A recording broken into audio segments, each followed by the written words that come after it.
And artificial intelligence, it has also been predicted by McKinsey that in the next few years, artificial intelligence will take over a minimum of 40% of human jobs that exist in the world. Multi-billion dollars of sector. The global market value of artificial intelligence was estimated to be 454 billion USD, almost the same with the entire gross domestic product of Nigeria. The AI programming here focuses more on generating data, establishing some rules using the data, building some algorithms. So with that, the artificial intelligence system will learn the way and manner we are learning. Artificial intelligence, robotics, machine learning, deep learning, autonomous vehicle, virtual reality, augmented reality, blockchain technology, cyber security, 5G, nanotechnology, biotechnology, cloud computing, quantum computing, and many more. On a very important topic which has been selected by the management of the Masjid, that is to speak on the artificial intelligence challenges and opportunities for the Ummah, or artificial intelligence opportunities and challenges. Furthermore, permit me to use the opportunity once again to appreciate the leadership of this Islamic Center, particularly the Executive Secretary and the Imam, for creating time out of no time to invite me almost 2 months before Ramadan.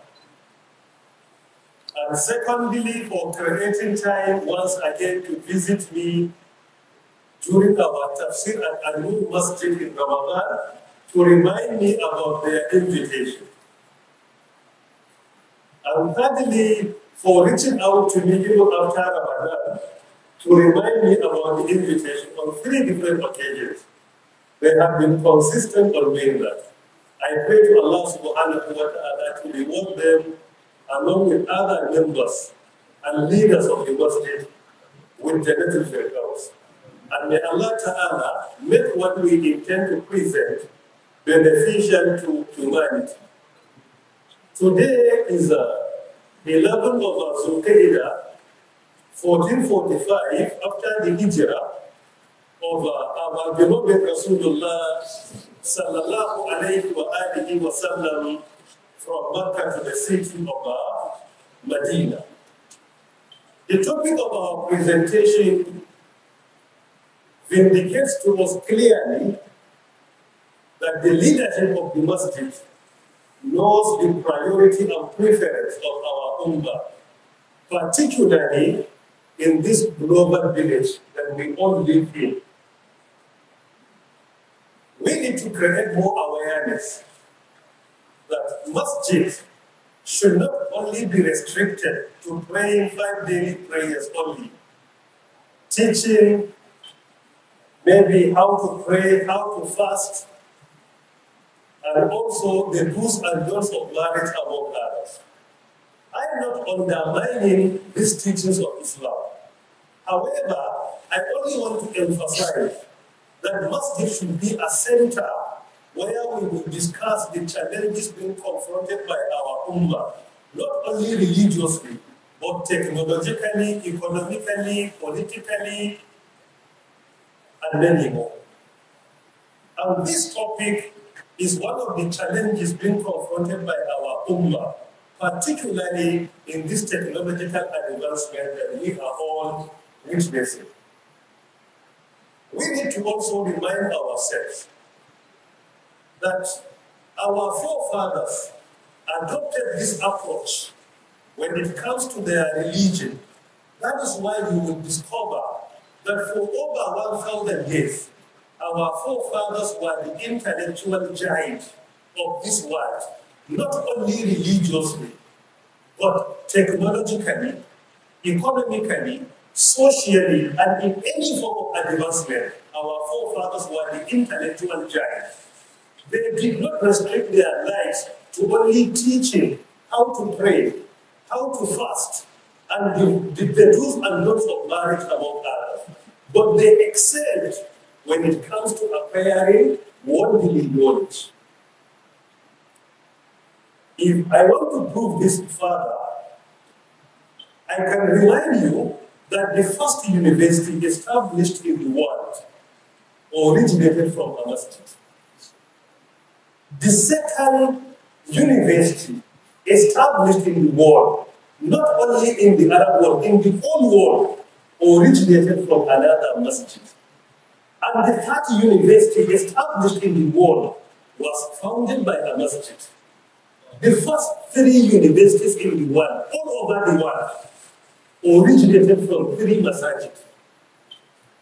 These are Masjid al-Tarawih in Morocco, Fez, Morocco, Masjid al-Azhar in Cairo, Egypt, and Masjid Zaytuna. The three universities are University of Tarawih, originated from Masjid al-Tarawih. The second university, Jami'at al-Azhar, University of Azhar in Cairo, originated from Jami' al-Azhar. And the third university, University of Zaytuna, originated from Masjid Zaytuna. These are the three oldest universities globally. And all of them were produced by three masajid. And it was after over a century that the first university after this was established in Italy, University of Bologna. Years later, Oxford University was established, Cambridge University, and more than 2 centuries, the first university in America was established, that is Harvard University. But definitely, the first university to be established in the world originated from the Muslim community. So Muslim Ummah produced the first university in the world, the second university in the world, and the third oldest university in the world. This is to show to us that our forefathers did not restrict their masajid only to praying 5 obligatory prayers, observing Friday prayer, but rather their masajid were the centers of intellectual discussion. They were the centers of intellectual discussion, the centers of technological advancement, and the centers of technological innovation and entrepreneurship. There is no time to speak on this on a larger scale. But if you go through history, you will discover that there is no doubt about this argument. Even the United Nations under UNESCO has proven beyond doubt that the first and the oldest university in the world was produced and established by the Muslim Ummah. It is because of this, I always encourage us to make our masajid to be the center of learning the Quran, learning the Sunnah of Prophet, peace and blessings of Allah be upon him, the center of upbringing of our younger ones, the center of intellectual discussion when it comes to technology, when it comes to governance, when it comes to economy, when it comes to whatever you think of. And this is what our forefathers did, and they excelled in the world, and they became the intellectual giants of their time, where other people and other civilizations were emulating them. Furthermore, in order to simplify my presentation, I intend to follow a 7-step algorithm superficially, because we only have 1 hour for our discussion. Number 1, an introduction of artificial intelligence. Number 2, the universality of knowledge in Islam. Number 3, an aspect of intelligence in the Quran. Number 4, AI programming and its opportunities. Number 5, the opportunities we have for the Ummah. Number 6, the challenges. Number 7, conclusion. May Allah Ta'ala guide us aright. Number one, an introduction of what artificial intelligence is all about. According to the World Economic Forum and other institutions of learning, we can safely say artificial intelligence is a simulation of human intelligence processes by machines or by computer systems. What artificial intelligence is all about? This is a work being executed by a human being. Now, we develop a computer system that can do the work the same way a human being performs or even better. So when a system substitutes a human being in executing a function, then we can call it an artificial intelligence. This is a work being done by a human being. So now we want to have a machine that will allow that machine to do the work without in any way involving a human being to do it from the beginning to the end. The best you can do is to operate the machine to do it. So any system that can substitute human being to do any form of a job, particularly if that system is associated with ICT, we can call it an artificial intelligence. And there are many of them. We have many expert systems in medical line, in education, in agriculture, in manufacturing, in security, in economy, in governance. So there are many expert systems that are being deployed today, and they can perform the way and manner we execute in certain situations even better than how we perform the action. Don't be surprised if I say it can do better than us. There are some areas of health that today an artificial intelligence is performing better than a human being. One thing we need to remind ourselves, that artificial intelligence has been developed by a human intelligence. So the artificial intelligence itself is a product of a human intelligence. So whatever we see that is mind-boggling in artificial intelligence, that is amazing in artificial intelligence, that will go a long way in proving to us the existence of Almighty Allah subhanahu wa ta'ala. Because the artificial intelligence is a product of human intelligence. It doesn't create itself. It doesn't develop itself. It is a human being who develops an artificial intelligence system. So it proves to us that Allah Ta'ala is the source of all knowledge. And even if it performs better than a human being, we need to remind ourselves that that artificial intelligence has been developed by a human intelligence. Are you following? Yes. So we have expert systems, we have speech language, we have language systems, we have voice systems, among others. So there are many areas of artificial intelligence. What we are witnessing today with regards to the advancement of artificial intelligence is really amazing. What is happening today with the advancement of Google AI, ChatGPT, or recent, only 5 days ago, another one was launched, GPT-4 or GPT-4, Open AI and many more. What we are witnessing today has not been predicted 20 years ago. And what we are witnessing today, 10 years ago, nobody predicted. The exploding of artificial intelligence, which is beyond human imagination, is really, really amazing. And artificial intelligence is about to make many people to be unemployed and to make many others unemployable. And also it will make many to be employable. And it will also make many to be employed.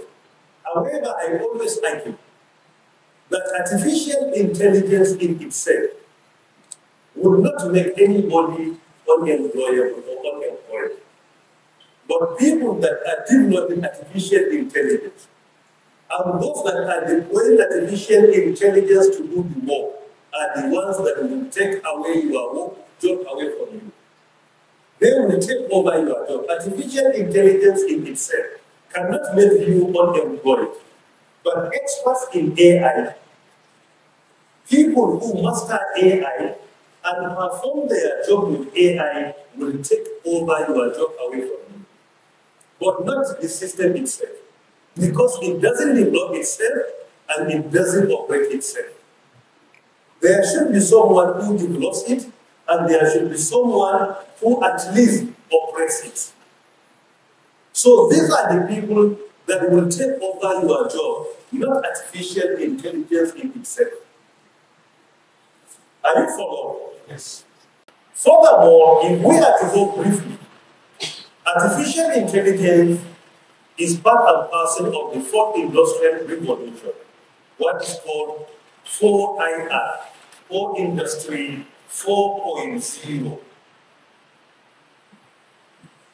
The world is witnessing the advancement of the fourth industrial revolution with the emergence of artificial intelligence, robotics, machine learning, deep learning, autonomous vehicle, virtual reality, augmented reality, blockchain technology, cyber security, 5G, nanotechnology, biotechnology, cloud computing, quantum computing, and many more.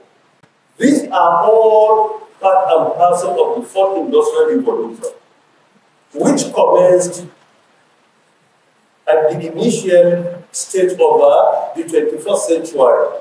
We have been part and parcel of the fourth industrial revolution in the last 23 to 24 years.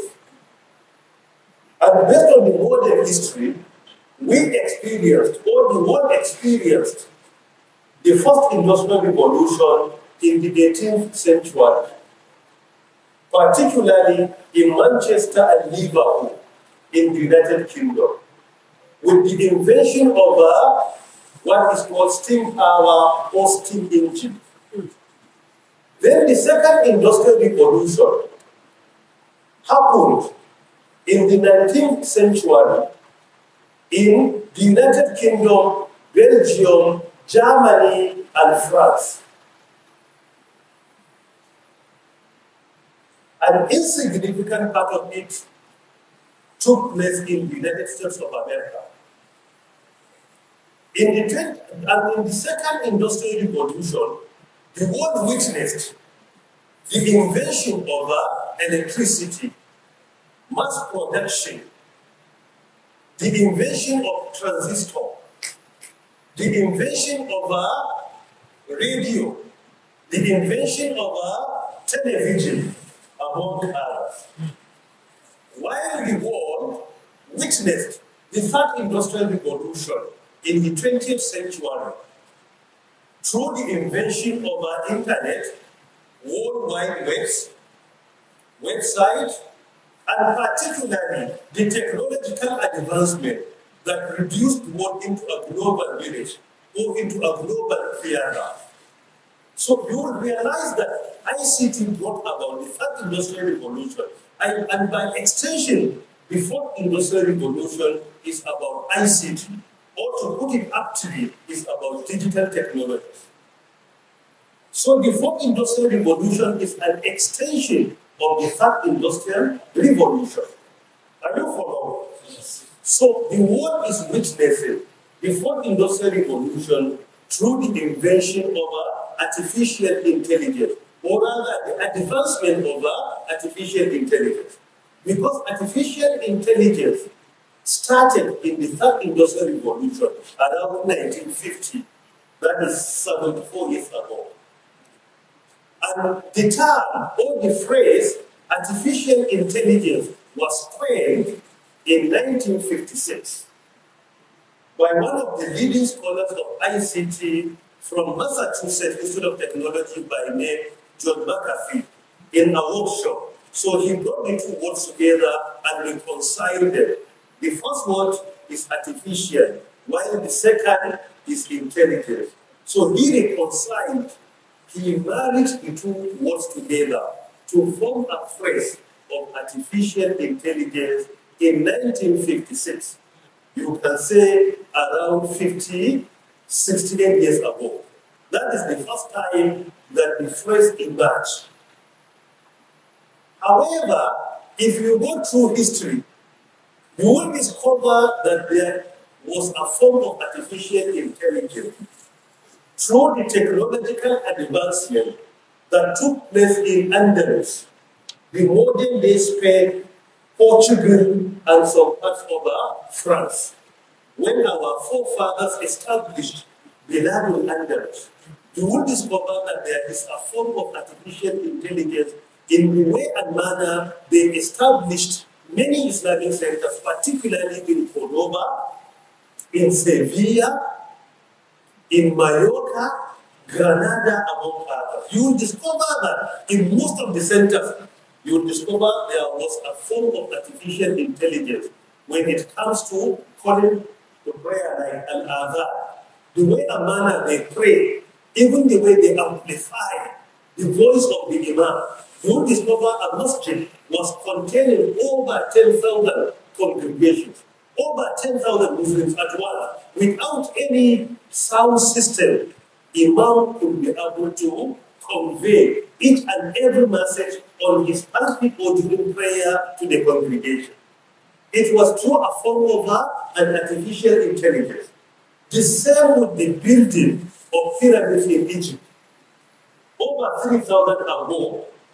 Some of them were killed. In the construction of the pyramid, history has vindicated recently that they used a form of artificial intelligence to build the pyramids, among the 7 wonders of the world. The same with the advancement that took place in Baghdad, modern day Iraq. You will discover there is a form of artificial intelligence deployed by our forefathers. Because of time constraint, this will take me to the second stage of our discussion. That is the universality of knowledge. Before we speak on AI on a larger scale, we need to remind ourselves that in Islam, knowledge is universal. There is a universality of knowledge in Islam. One may wish to say, Islam is knowledge, and all sound knowledge is Islam. The two are synonymous. And this synonymity has been mentioned in so many verses in the glorious Quran, that Islam is all about knowledge. Islam is not only restricted to the knowledge of the Quran, Sunnah, Fiqh, and others. Islam is concerned. Islam gives also an attention to the knowledge of science, the knowledge of engineering, the knowledge of medicine, that of law and accounting. Islam is not only about religious knowledge. Islam speaks on a larger scale about worldly knowledge, about what you can call acquired knowledge, knowledge that is being acquired through experiment, through laboratory, through innovation, knowledge that is acquired through advancement in science and technology. Knowledge is about, Islam is about all these things. That is why our forefathers, whenever they speak about knowledge, you will discover they will clearly explain that knowledge is broadly classified into two.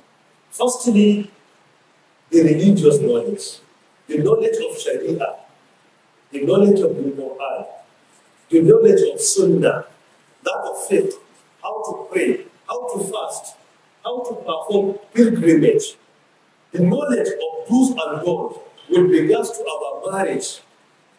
All these things are called religious knowledge. And also there is what is called worldly knowledge or acquired knowledge. So artificial intelligence is part and parcel of the worldly knowledge. That is why if you go through history, you will discover those who invented the modern knowledge when it comes to anatomy or physiology. were Muslims. The knowledge of anatomy, physiology, the knowledge of geography, the knowledge of oceanology, the knowledge of embryology, you will discover that our forefathers initiated the modern investigation into all these forms of knowledge. Why? Because they are part and parcel of the worldly knowledge. That is why His Eminence, Imam Shafi'i, may Allah have mercy on him, described medicine as half of knowledge. Because if you review Al-Islam wal Ilm al-Mahdi, in the Quran, more than 750 verses in the glorious Quran speak about acquiring knowledge. And this knowledge is not restricted only to our religious knowledge, but rather both religious and worldly knowledge. Before we speak on this on a larger scale, we need to remind ourselves that Allah Ta'ala has given each and every one of us the tools, the gadgets, and the facilities, the human facilities we deploy to acquire knowledge. These are the organ of seeing, our eyes. Number two, the organ of hearing, our ears. Number three, the organs of reasoning and intellectual discussion. That is our brain and our heart. And this is what the Quran enunciates to us by saying, وَاللَّهُ أَخْرَجَكُم مِّن بُطُونِ أُمَّهَاتِكُمْ لَا تَعْلَمُونَ شَيْئًا وَجَعَلَ لَكُمُ السَّمْعَ وَالْأَبْصَارَ وَالْأَفْئِدَةَ لَعَلَّكُمْ تَشْكُرُونَ. In Surah Al-Nahl, verse 97, Allah says, Allah brought you out from the wombs of your mothers. You don't know anything. We didn't know anything the time we were born. And He said, He endowed you, He blessed you, He equipped you with the organs of hearing, your ears, the organ of sight, that is your organ of seeing, your eyes, wal-af'ida, and the mind you used to reflect. Your mind and your brain, you can say the organs of intellect. These are the two organs of the intellect. That is your mind, your brain, and your heart. Allah says He gives you this in order to be grateful to Him. So, whether we acquire the knowledge of the Quran or the knowledge of the fourth industrial revolution, we are deploying the organs that Allah Ta'ala has endowed us with to acquire this knowledge. And the Quran describes knowledge in general to us. You can hardly see where the Quran contains knowledge. That is why knowledge in itself is difficult to become harmful. It usually becomes harmful the way and manner you acquire it or you deploy it. Knowledge in itself is hardly to become harmful. It all depends on how we acquire or how we deploy it. That is where the harmfulness takes place. Not in the way and manner you just acquire, but rather the way you deploy it. You can have, in very few places, Allah Ta'ala contains knowledge. It is only like the knowledge of magic. وَيَتَعَلَّمُونَ مَا يَضُرُّهُمْ وَلَا يَنْفَعُهُمْ. Like in Surah Al-Baqarah, verse 102, 103, for example. It is only in these places, very few places, you can see that Allah Ta'ala contains knowledge or describes any form of knowledge as harmful, like the knowledge of magic. They learn what will harm them and will never benefit them. وَيَتَعَلَّمُونَ مَا يَضُرُّهُمْ وَلَا يَنْفَعُهُمْ وَلَقَدْ عَلِمُوا لَمَنِ اشْتَرَاهُ مَا لَهُ فِي الْآخِرَةِ مِنْ خَلَاقٍ وَلَبِئْسَ مَا شَرَوْا بِهِ أَنفُسَهُمْ لَوْ كَانُوا يَعْلَمُونَ. Otherwise, knowledge in itself can hardly become harmful. It usually becomes harmful when we deploy it in a negative way, not harmful in itself. That is why, if you look at the Quranic verses that command us to acquire knowledge, you will not see any line of demarcation between religious knowledge and worldly knowledge. When Allah Ta'ala integrated and elevated the position of knowledgeable people, you can hardly see any line of demarcation or any petitioning between the religious knowledge and worldly knowledge. يَرْفَعِ اللَّهُ الَّذِينَ آمَنُوا مِنْكُمْ وَالَّذِينَ أُوتُوا الْعِلْمَ دَرَجَاتٍ, as in Surah Al-Mujadala, verse 11. Allah Ta'ala elevated those that are blessed with knowledge. There is no any demarcation here, but He says those that are blessed with knowledge. Are you following? Yes. He describes people that are blessed with beneficial knowledge. So this knowledge could be religious knowledge and it could be worldly knowledge. The knowledge of medicine is not a religious knowledge directly. You may wish to call it a religious knowledge indirectly, but it's a knowledge that when you deploy it responsibly, it is beneficial to humanity. The knowledge of engineering is beneficial to humanity, but it all depends on the way and manner you deploy it. So knowledge in itself will be a double-edged sword. It all depends on how you deploy it. That negativity is not in the knowledge mostly, but rather how we deploy the knowledge. Furthermore, if you look at the verses that command Muslims, that instruct Muslims to acquire knowledge, there is no any demarcation between religious knowledge and worldly knowledge. Take, for example, the first revelation to our beloved Rasulullah sallallahu alaihi wasallam in the Quran, a very popular surah. اقرأ باسم ربك الذي خلق خلق الإنسان من علق اقرأ وربك الأكرم الذي علم بالقلم علم الإنسان ما لم يعلم. These 5 verses of the beginning part of chapter number 96, that is Surah Al-Alaq, explain to us clearly that Allah Ta'ala instructs and commands us to acquire knowledge. But in this, there is no any demarcation between religious knowledge and worldly knowledge. What the Quran says, اقرأ باسم ربك الذي خلق. Read in the name of your Lord. This is the command. You are free.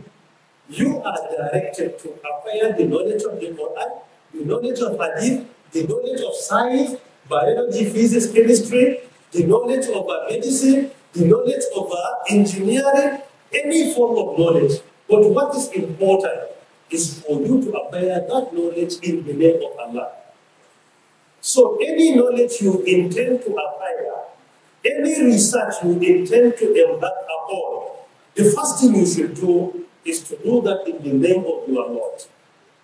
That is the command. And in these verses, you will clearly see Quran doesn't discriminate between the religious knowledge and the worldly knowledge. اقرأ باسم ربك الذي خلق خلق الإنسان اقرأ وربك أكرم الذي علم الإنسان ما لم يعلم. This is to show to us that in Islam, knowledge is universal. There is universality of knowledge in Islam. So it is because of this, even describing the knowledge we acquire as Western education definitely is misleading. Why? Because Allah is the source of all knowledge. And He commands us to acquire knowledge. And He gives us the facilities, the human tools we deploy to acquire knowledge. And He also directs us to make use of the internet and the organs to experiment what is in the heavens and what is in the earth. قُلْ انظِرُوا مَاذَا فِي السَّمَاوَاتِ وَالْأَرْضِ وَمَا تُغْنِي الْآيَاتُ وَالنُّذُرُ عَنْ قَوْمٍ لَا يُؤْمِنُونَ. This is in Surah Yunus, verse 101. Allah Ta'ala says, "Ulindiru, experiment, observe, partake in a research of what is in the heavens and the earth." And he says, this investigation will not benefit people who have no faith. Meaning that knowledge in itself can only be beneficial to you when you believe in the Almighty. Many people who do not believe in the Almighty, the more they acquire knowledge, the more they see many evidences to convince them beyond any doubt about the existence of Allah, the more they run away from that. Look at the research conducted by late Stephen Hawking. If this research is conducted by someone who believes in Allah, definitely that will increase the level of your faith. But some people do not benefit. Why? It is because they don't believe in Allah. That is why we are free to acquire any form of knowledge that is beneficial to humanity. But in the course of doing that, we must do it in the name of the Almighty. And this is indeed very important. This takes me to the next stage of our discussion. That is the form of some forms of intelligence, natural and natural artificial intelligence in the Quran. I spoke on this superficially by citing 3 examples with Andalus, the modern day Spain, Baghdad, and also Cairo, or rather Egypt. If you look at the Quran, whether it is human intelligence, or natural intelligence, or artificial intelligence, the Quran clearly commands Muslims to make use of an intelligence. That is why the people that are going to be admitted into the blazing fire on the day of Qiyamah, when they are questioned, they said, because we failed to deploy our organs of hearing and our intelligence to take decision. لو كنا نسمع أو نعقل ما كنا في أصحاب السعير. This is in Surah Al-Mulk, verse 10. Look at it, they complain that they fail to deploy these 2 organs, the organs of hearing and the organs of intellectualism. That is the intelligence. They fail to use their hearing and intelligence. لو كنا نسمع أو نعقل. نعقل is intelligence. So the Quran commands Muslims to deploy their hearing and their intelligence, whether it is human intelligence, whether it is animal intelligence, whether it is natural intelligence of any form, and whether it is an artificial intelligence. Because there is no any demarcation or discrimination here. Furthermore, if you read the Quran, you will discover that Quran speaks on certain form of what you can call human-animal intelligence or human artificial intelligence or natural artificial intelligence in so many places. What do I mean by this? I mean Allah Ta'ala has created human beings, animals, birds, plants, and many more with different functions. But in certain situations, you will discover an animal or a bird is behaving like the way and manner a human intelligence is. Take, for example, the story of Al-Huda-Huda, what is called a shukor in the Quran. فَمَكَثَ غَيْرَ بَعِيدٍ وَتَفَقَّدَ الطَّيْرَ فَقَالَ مَا لِيَ لَا أَرَى الْهُدَهُدَ أَمْ كَانَ مِنَ الْغَائِبِينَ لَأُعَذِّبَنَّهُ عَذَابًا شَدِيدًا أَوْ لَأَذْبَحَنَّهُ أَوْ لَيَأْتِيَنِّي بِسُلْطَانٍ مُبِينٍ فَمَكَثَ غَيْرَ بَعِيدٍ فَقَالَ أَحَطُّ بِمَا لَمْ تُحِطْ بِهِ وَجِئْتُكَ مِنْ سَبَإٍ بِنَبَإٍ يَقِينٍ إِنِّي وَجَدتُّ امْرَأَةً تملكهم وأوتيت من كل شيء ولها عرش عظيم وجدتها وقومها يسجدون للشمس من دون الله. If you read the Surah Namli from verse 20, 21, 22, 23, 24, 5 verses, Allah Ta'ala describes to us natural artificial intelligence in this place. Human being is supposed to talk, but Al-Huda was talking the way and manner we speak, using his reasoning. And this is a form of an intelligence.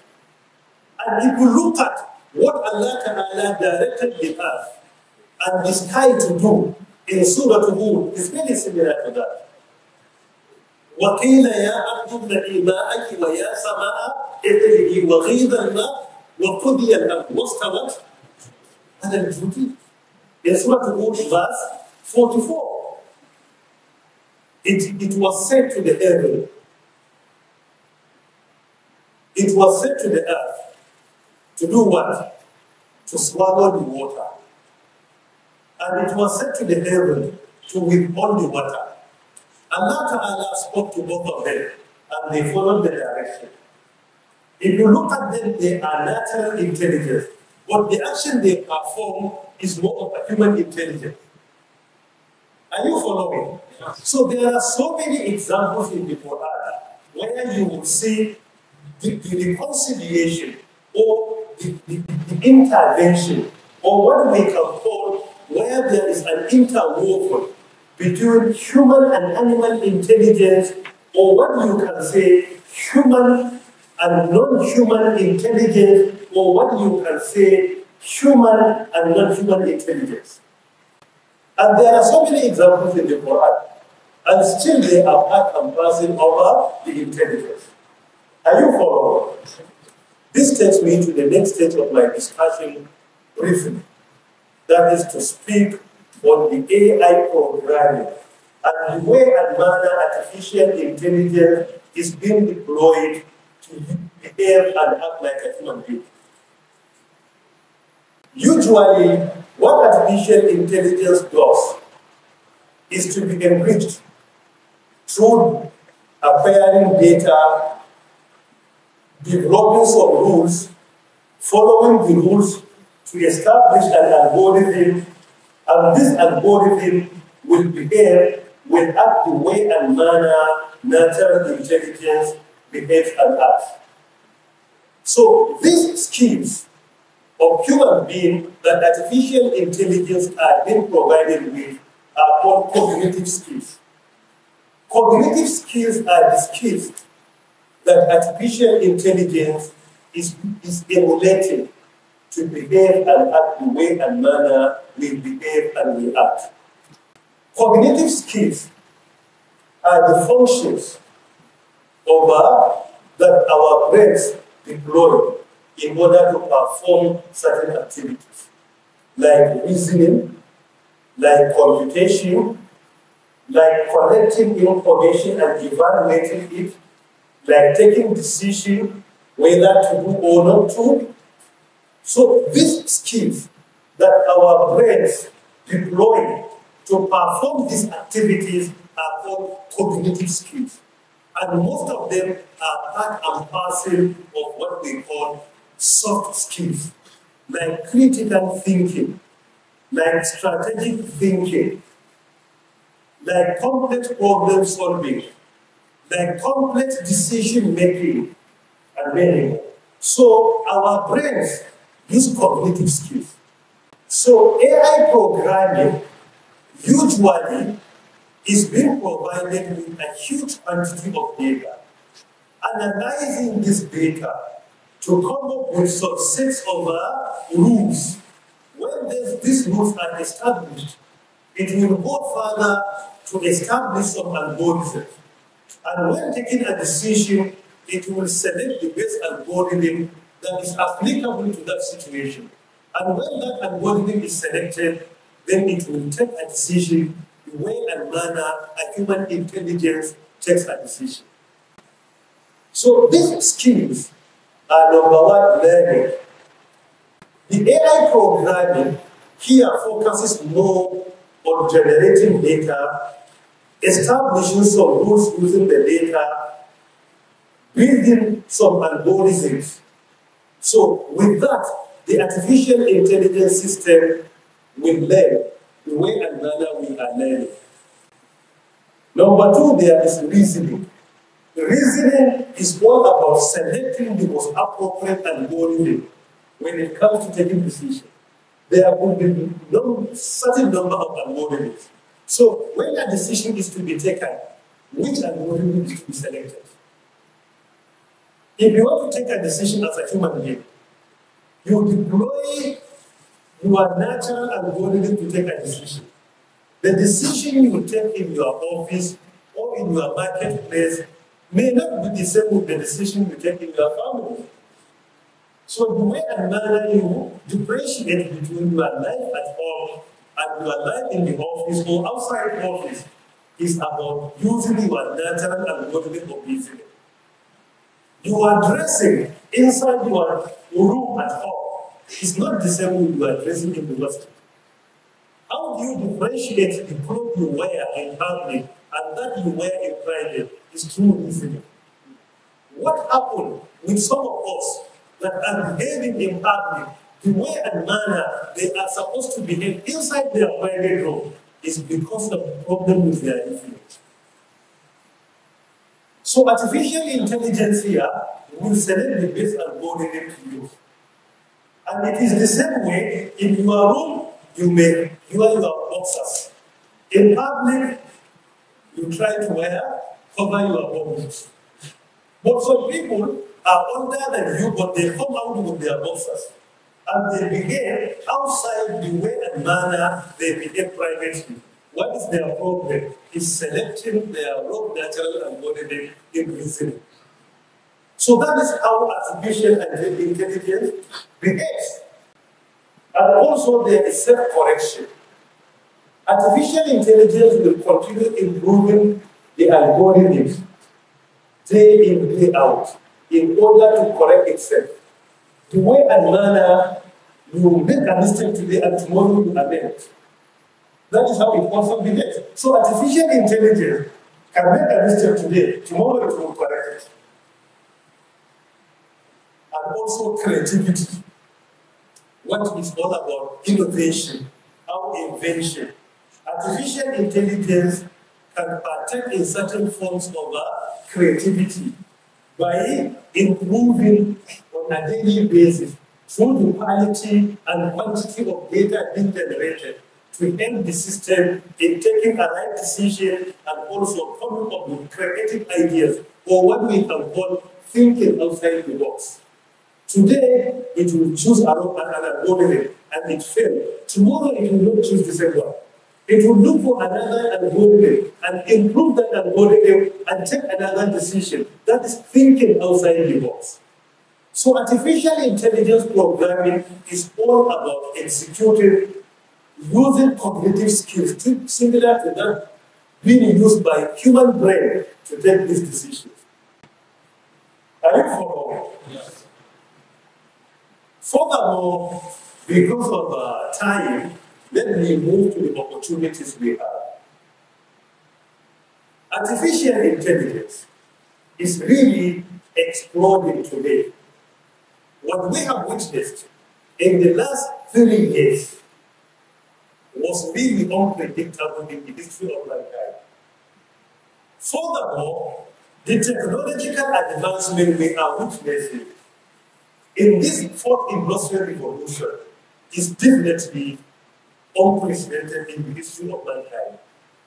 It is definitely unprecedented. Particularly with the emergence of artificial intelligence.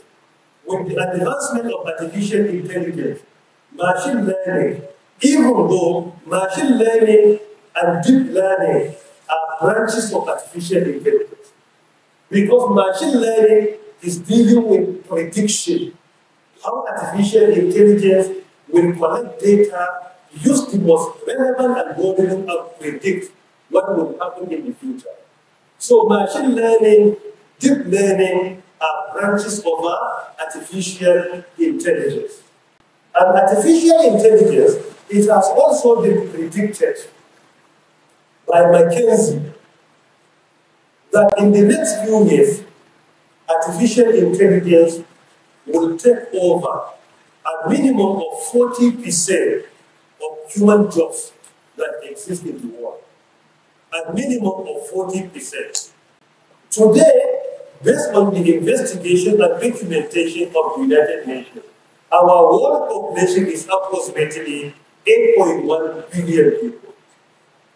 So by implication, 40% of these jobs being executed by this population, whether it is a formal or informal job, they are going to be taken over by artificial intelligence. And it is also a solo multi-billion-dollar sector, because a research conducted by Precedence Research in 2022, the global market value of artificial intelligence was estimated to be 454 billion USD, almost the same with the entire gross domestic product of Nigeria as a country which has been dominated by the private sector. And McKinsey has also predicted, and also World Economic Forum, the same with Oxford Economics, that by 2032, the value of artificial intelligence could not be less than 2.5 trillion USD. While according to McKinsey, the value of artificial intelligence could reach 15 billion USD. So if it reaches 15 billion USD, if artificial intelligence were to be a country, it will be the third largest economy globally, after the US and China. The US with a GDP of around 25 trillion USD, and China with a GDP of around 19.9 trillion USD, according to the International Monetary Fund as of December 2022. So if artificial intelligence happens to be a country, it will be the third largest economy globally. Furthermore, artificial intelligence today is being deployed towards a research in the Quran and in the Sunnah. No. So many ahadith and verses were presented to artificial intelligence, and it came out with a mind-boggling result, particularly in terms of precision and accuracy. So artificial intelligence is also relevant in conducting research, not only research with regards to worldly knowledge, but research even with regards to our religion. And at the same time, if Muslim Ummah fails to acquire the knowledge of artificial intelligence, definitely, sooner or later, the enemies of our Ummah will excel in artificial intelligence, and they will mislead the world about our religion. There is no doubt about this. They will definitely mislead the world about the authenticity of our religion and the teachings of our religion. Furthermore, when you ask me, particularly the argument I commenced with, that I don't agree with the opinion that artificial intelligence will make many people unemployed or unemployable. To me, it is not the artificial intelligence that will make people unemployable, but rather people that are experts in artificial intelligence and people who deploy AI in their area are going to make others unemployed and unemployable. Are you following? Because AI doesn't develop itself. AI doesn't operate itself.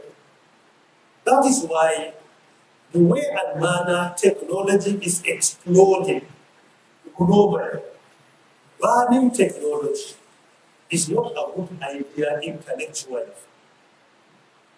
But rather, we need to develop technology responsibly and also develop technology effectively. legally and legitimately. That is the solution. Because the way and manner technology is exploding, there is no country that will continue to live in isolation. Banning technology will only slow down the technological advancement of countries, will only slow down the technological advancement, economic advancement, and many, but it will never be a solution.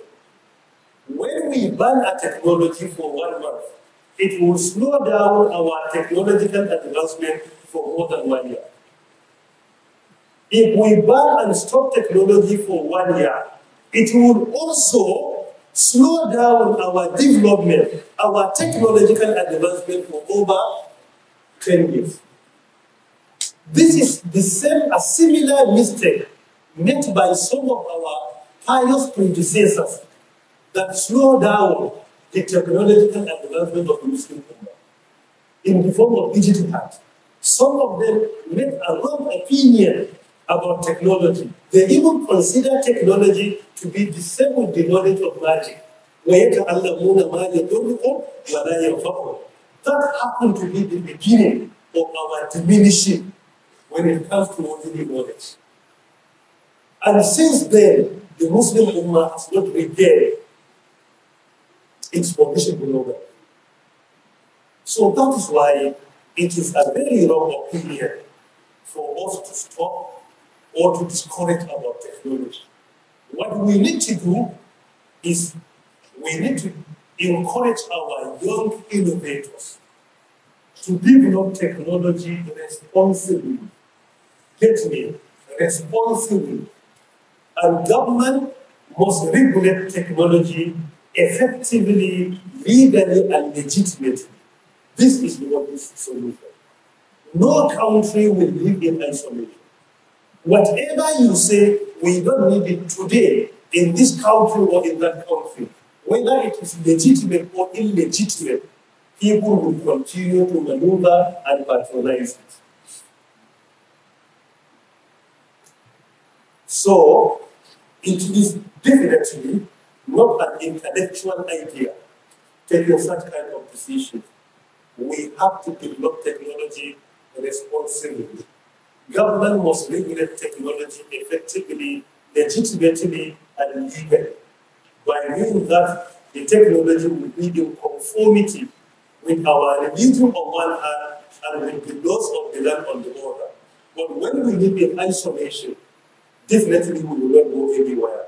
And technology today in the fourth industrial revolution requires us to be proactive, not reactive. We must be proactive. If we are proactive, we will be able to at least be among the world leaders.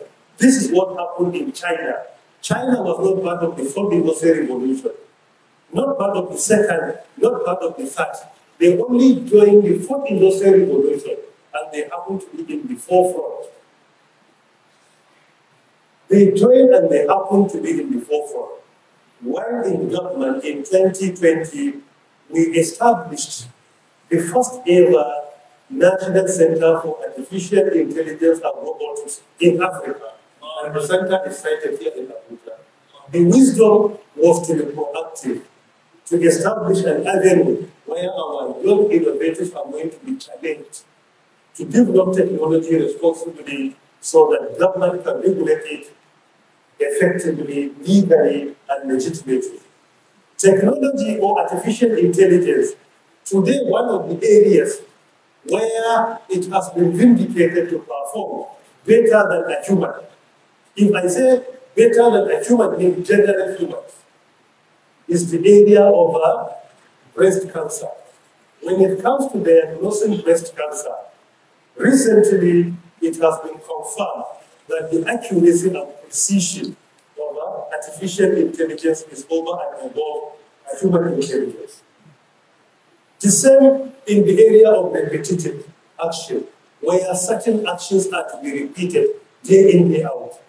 The area of computation or calculation, usually artificial intelligence performs better than human intelligence. Don't forget, artificial intelligence has been developed by a human intelligence. So the credit of whatever artificial intelligence achieves is going back to the human intelligence, and by implication is going back to the creator of the human intelligence, the Almighty Allah subhanahu wa ta'ala. So when I say generally, I mean with general people, because among us there are some that are exceptional. For example, there was a competition that was conducted around 20 years ago between a computation done by computer and a human being. A lady from India by name Shakuntala Devi. She did the computation ahead of computer. She beat computer. Shakuntala Devi was born in 1929 and she passed away in 2013. She lived 83 years. In most of the computations, she did and achieved faster than computer with precision and accuracy better than computer. And she did not attend any formal school at advanced level. She did not attend. And this research and competition was conducted even in Oxford University, where she beat a computer system in computation. So that is why when we say artificial intelligence in certain areas performs better than a human being within general people. Among us, some are highly exceptional and talented. And furthermore, whatever artificial intelligence achieves, the credit goes to us because artificial intelligence applications are being developed by what? By a human intelligence. It doesn't develop itself. So this is also very important. So any action that is more detail-oriented, that is towards more detail-oriented design, usually artificial intelligence achieves a better result, better than a human intelligence generates. And this is indeed very important. The same with analysis is the same thing. So artificial intelligence, the opportunities we have at an ummah, firstly, religiously, artificial intelligence today can be developed, and it will help us in understanding our religion better. The way recently, a hadith of Utitul Qur'ana wa mithlahu ma'ahu, artificial intelligence was used to confirm the authenticity of this hadith and also the analysis and the content of the hadith. And there are many examples in that area. Secondly, artificial intelligence can go a long way in supporting us economically. The global market value over 454 billion USD 2 years ago. Muslim Ummah is in need of economic development. This is an area that we need to encourage our younger ones to excel, either formally or informally. If it is formal, there are many certifications that you may wish to enroll. Encourage your children to enroll, like Microsoft Certified Azure AI Engineer Associate. It's a very important one, particularly at the intermediate level. We have global AI, we have global AI. Global AI is also a very important certification in artificial intelligence. Also, there is Harvard University Computer Science for AI. It's also very relevant. There is Microsoft AI. Recently, a young Muslim, among the leading AI developers in the world, by name Mustafa Sulaiman. His origin is from Syria, was born and grew up in the UK. He is among the leading young innovators today in AI. He was employed recently by Microsoft, and they appointed him as the CEO of Microsoft Artificial Intelligence. So he is the CEO now.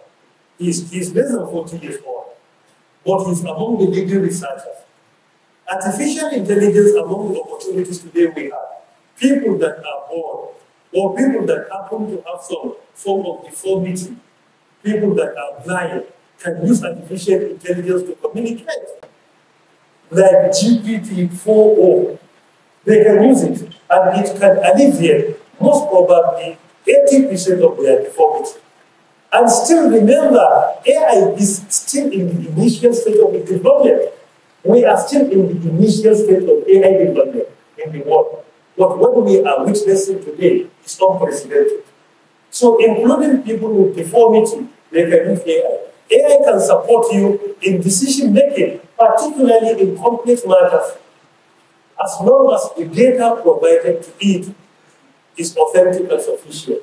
So these are some of the areas where we can benefit, and there are so many opportunities for our women. And still our younger ones going to university.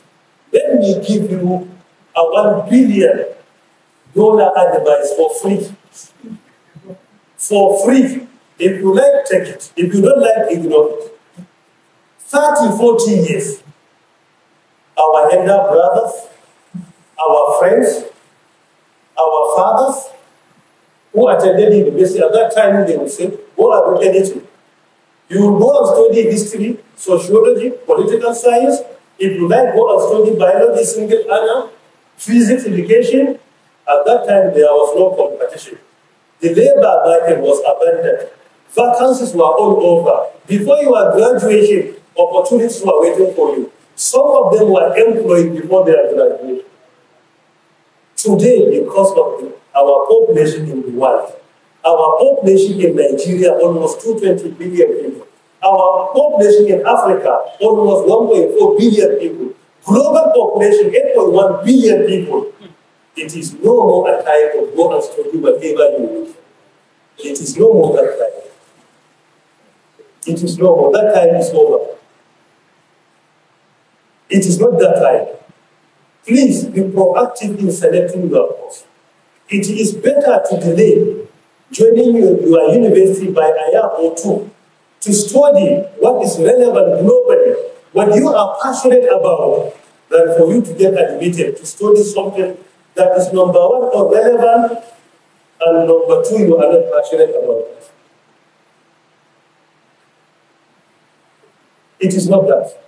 Today, if you seek for my advice, look at what is the future of the world. Go and study it. In Nigeria, look at the courses that are determining the future.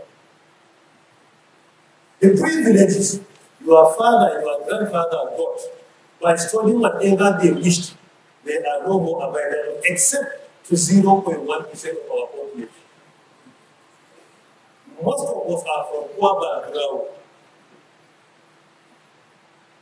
Because of this, don't destroy your future. You study course that is irrelevant. After your graduation, you are interested in working with NMPs. Less than 0.1% of our population do have this privilege. And even they themselves, the privilege could be available at the time you commence your studies. Before you are graduate, your graduate will disappear. The courses that are determining the world, that have been overlooked and they are still relevant, go and study medical courses, particularly to the American that is relevant. We will never discourage it. Go and become a lawyer. This will continue to be relevant. We will not discourage you from doing that. The courses, all the technologies that are determining the fourth industrial revolution, they are very relevant. Artificial intelligence, machine learning, deep learning, cyber security, data science, biotechnology, nanotechnology, big data analytics. These are some of the courses that are determining the future. And people studying this are the ones that will take over your job, not the artificial intelligence itself.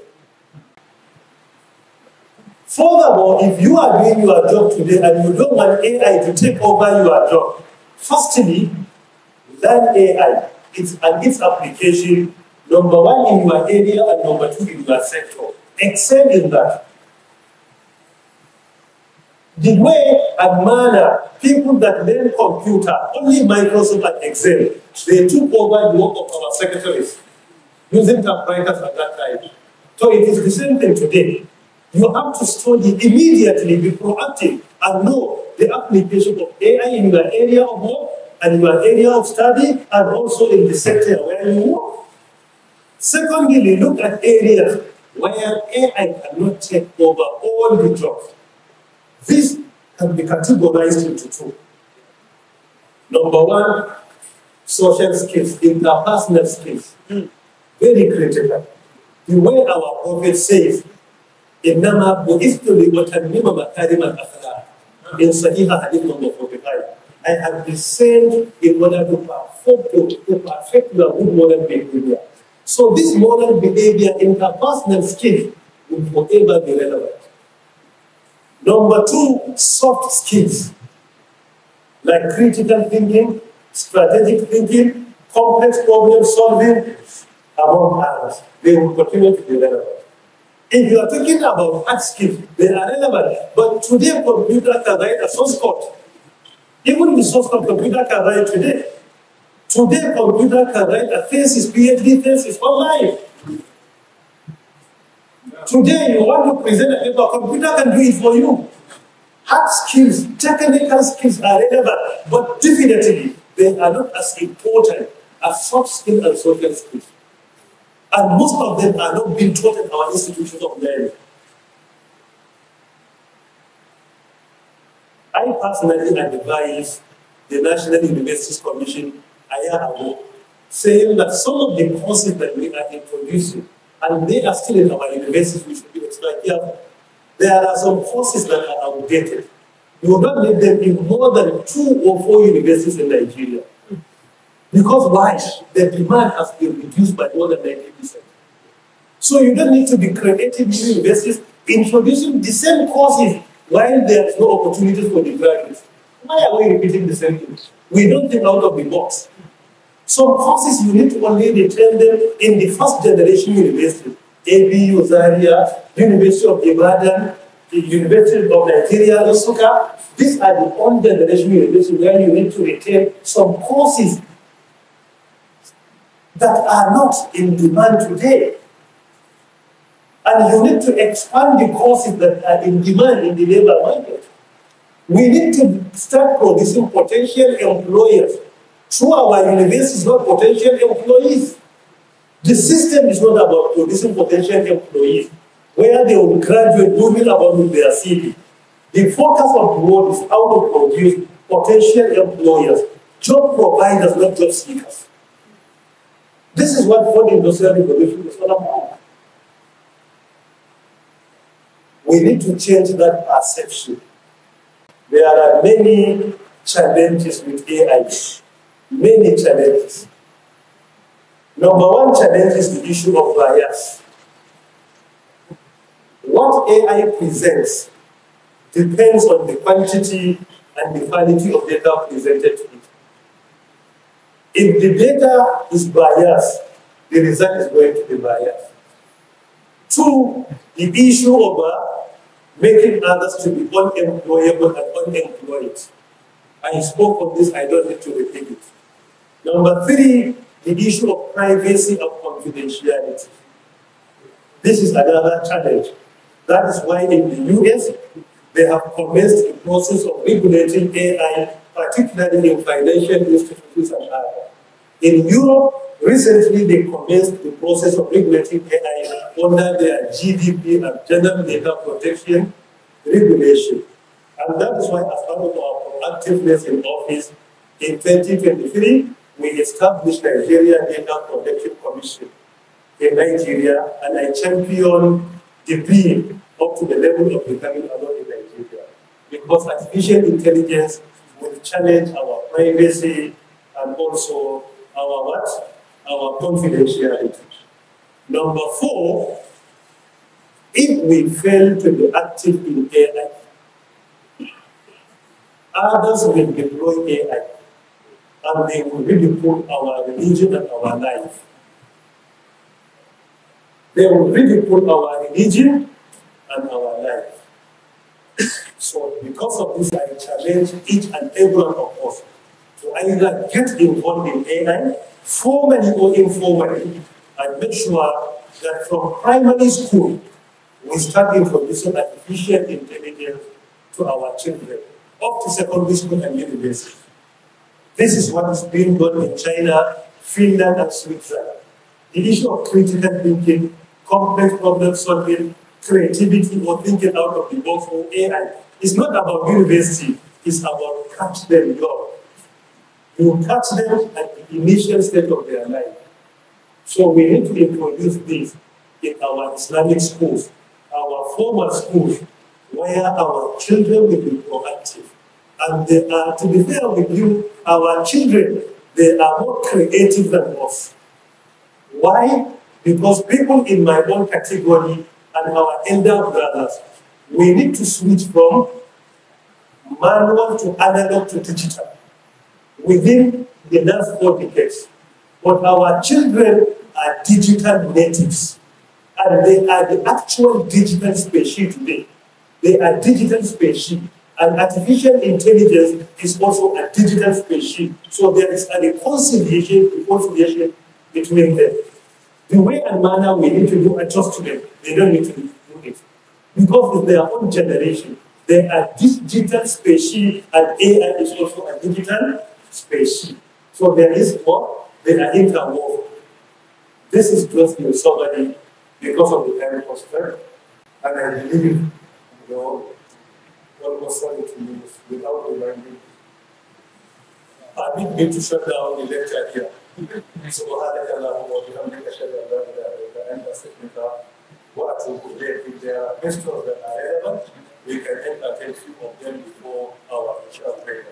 Inshallah. Let's do that. وعليكم السلام ورحمة الله وبركاته. Alhamdulillah, thank you very much, Sheikh, for this insightful lecture. I know this lecture has taken most of us back to our university years. And as the Prof has described the lecture, it is indeed more than $1 billion lecture delivered for free. May Allah subhanahu wa ta'ala reward our Sheikh abundantly and also give us the opportunity to make use of what we learned today. We have a lot of questions, but we are not going to take them all because of time factor. I've arranged the questions according to their relevance and importance based on my personal judgment. So I'm going to read the questions until our American Prof says it will stop, inshallah. The first one says, good evening, Sheikh and Jazakallah. My question is that, is it halal for one to use AI system to get some jobs done and claim that they did it themselves? And I think the second question is related to this one.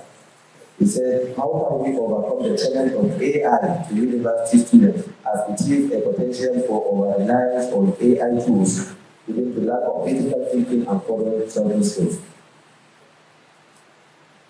Assalamu alaikum wa rahmatullahi wa barakatuh once again. I spoke on the application of AI in academia during a conference organized by a private university named Iconic University in Sokoto in collaboration with the Sokoto State University. Both of them invited me to serve as the special guest of honor. And I spoke extensively about the benefits of AI application in academia and also the challenges. This is one of the challenges. One of the challenges of AI in academia is today the entire project, if care is not taken, students will not need to write their thesis the way and manner we did at the time that even internet was not available on our campuses. When we wrote our thesis, we were going to the university library, no books online. Internet was very limited at that time.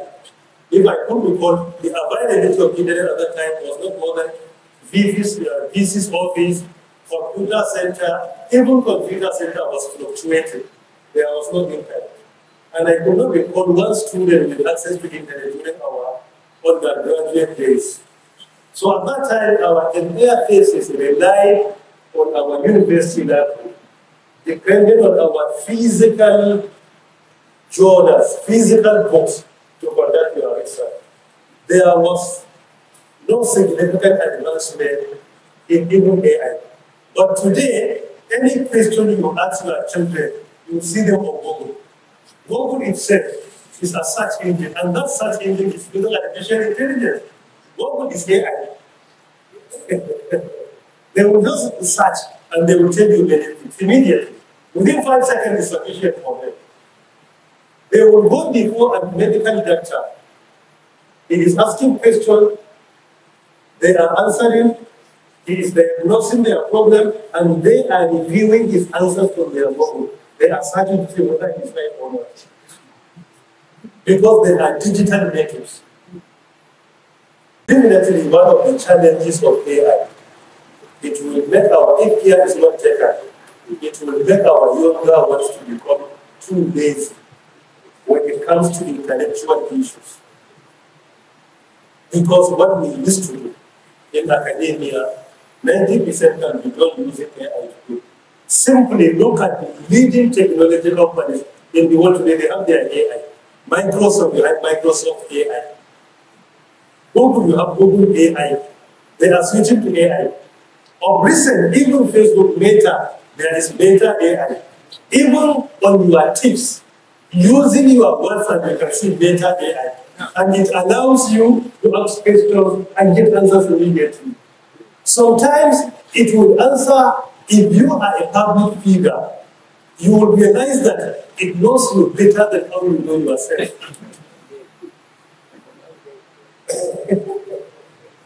So to me, firstly, the way and manner we should handle this, number one, is to be morally upright. Any challenge given to us by our teachers and lecturers that requires our internet, we need to use our internet. You may wish to go online and conduct research. Anything that at least you benefit from it, ensure that it is cited. Academically, you have to acknowledge the source. Use your language, use your intellect, and also do the best you can and pray to the Almighty Allah to help. Secondly, also our teachers in secondary schools and universities are becoming too lazy as well. Otherwise, if you give any assignment to your students or thesis, at least you need to verify even superficially whether it is their own work or they rely on AI to generate and submit.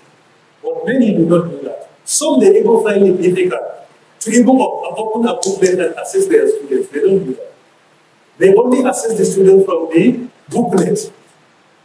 If they like you, you get it. If they don't like you, you fail the course. And this is a clear injustice. Are you following? So, students and teachers must be responsible enough to do the right thing. As students, we must be morally upright and be responsible. Any assignment given to us to do that. If you generate any input from AI, acknowledge that. And don't allow AI to do the whole work for you. You have to acknowledge, even in your methodology, what you have done. All these things are very important.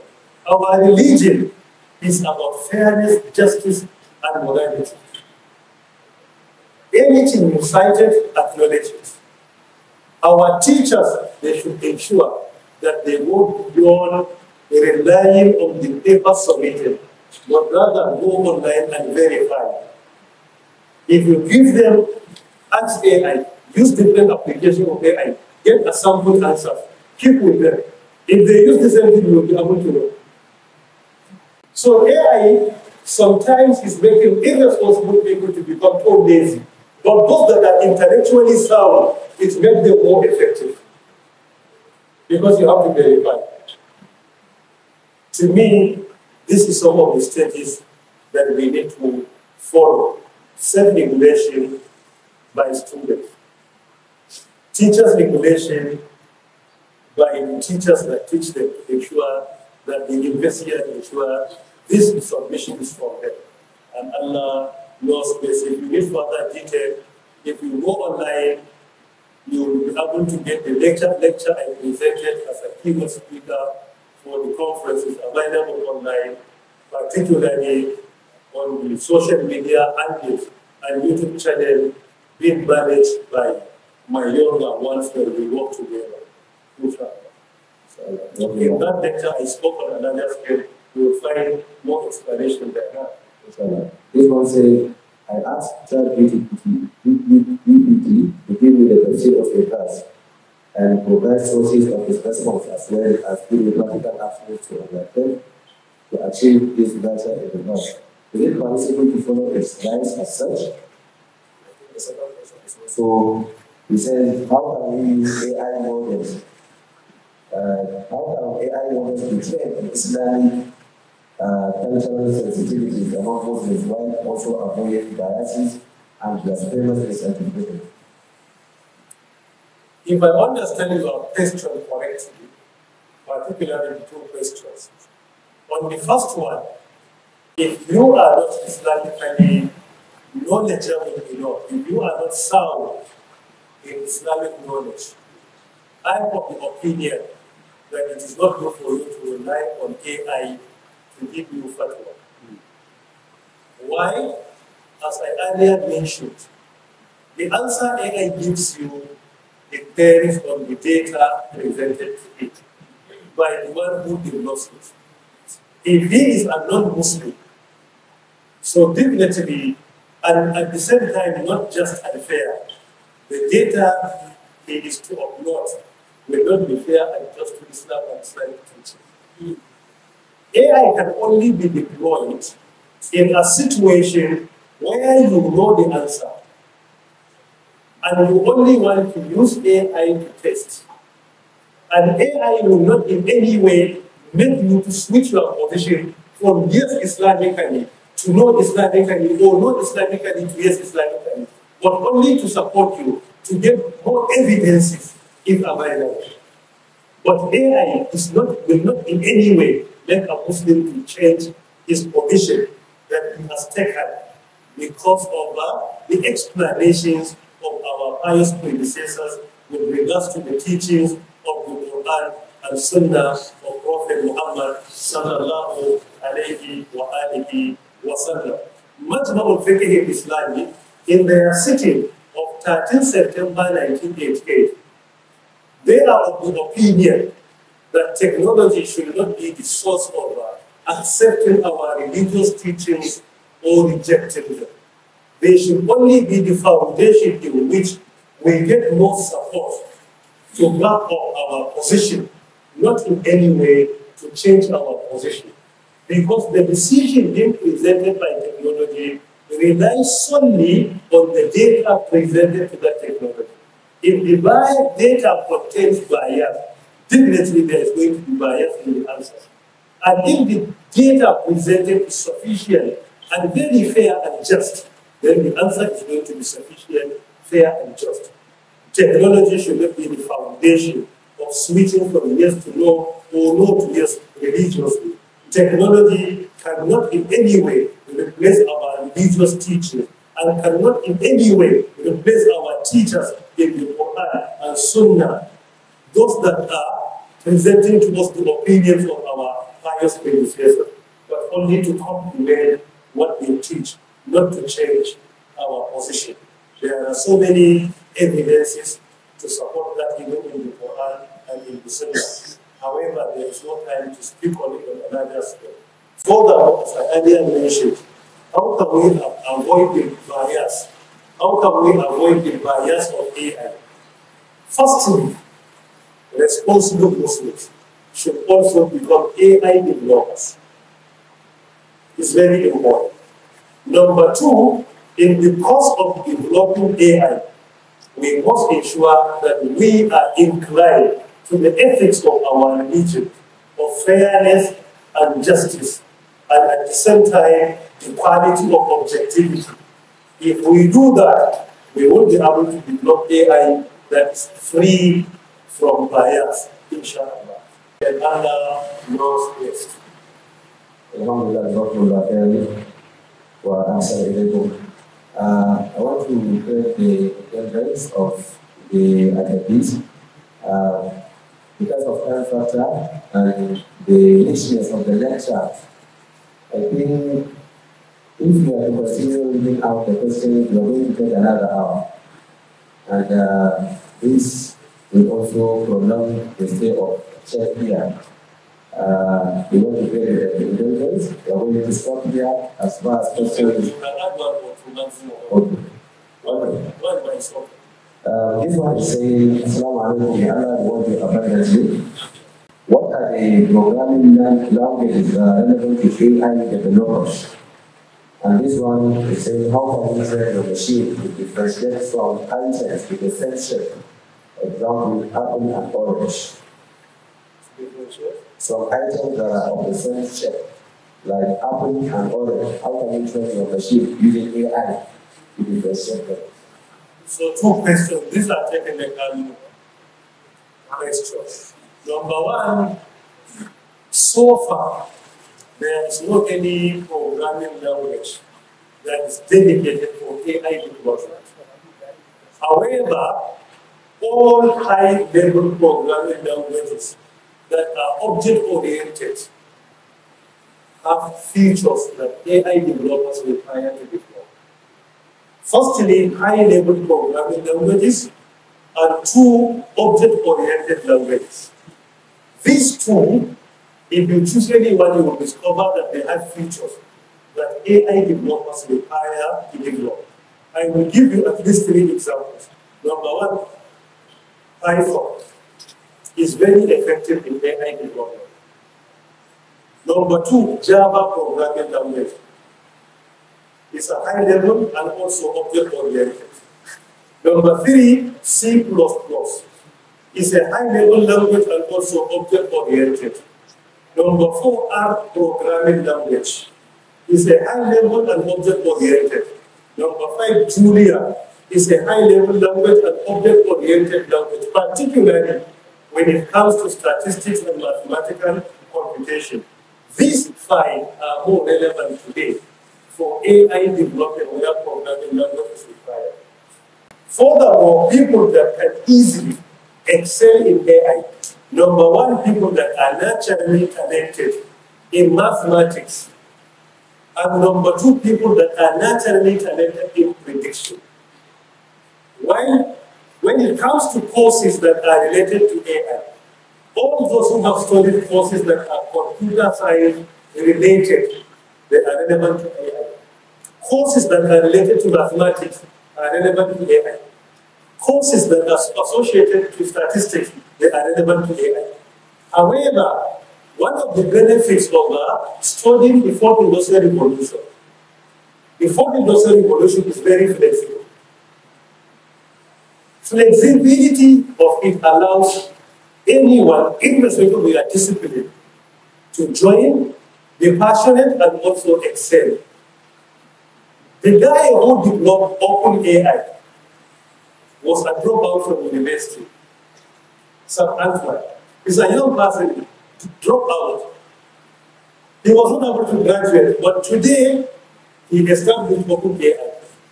Mustafa Suleiman that I earlier mentioned, among the leading young developers of AI globally, was a dropout from university. He couldn't graduate.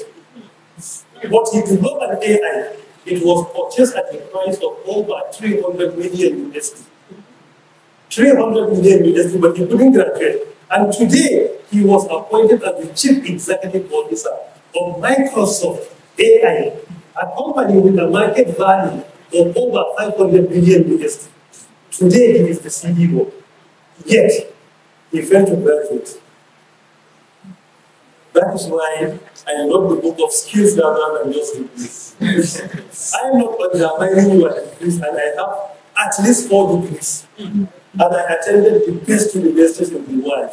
I was in Harvard, I was in Oxford, I was in MIT and IDP, I was in the University of Cambridge. I attended all of them with all sense of humility.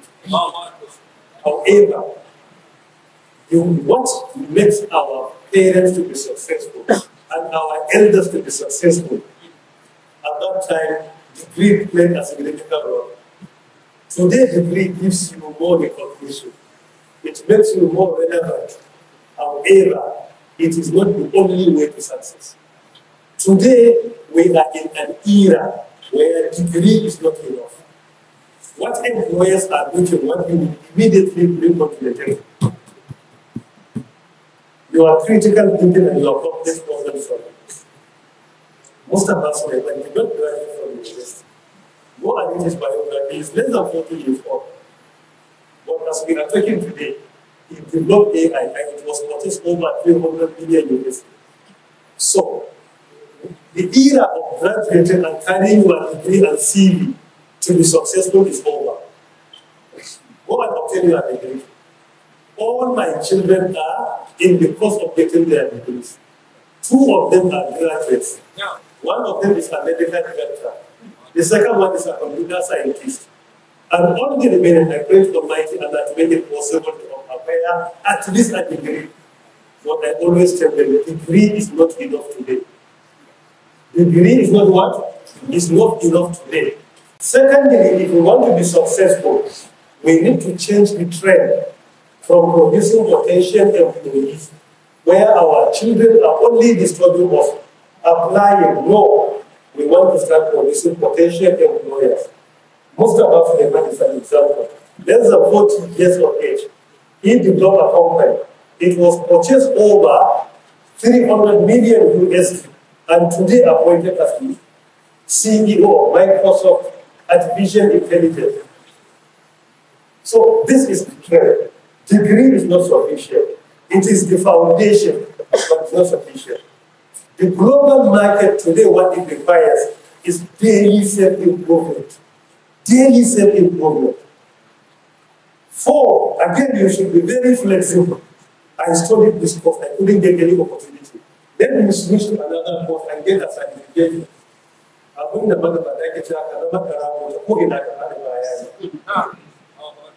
you can see me, I can go to university and teach, and I'm still teaching in university. I'm operating a private sector company. My teaching in university is voluntary and not being paid. I teach students and supervise for free. I have a private sector company I'm teaching. I will go to Masjid and lead prayer if the need arises. I can open the Quran and do tafsir. I can also teach Sunnah. I can serve as a consultant. I don't have free time. Ina da sana'a a yanzu na fi da 15. Duk inda zan samu legitimate kuɗi ana bugawa da. I am a consultant to so many countries here. A Arab kai kasa ko ina musulmi.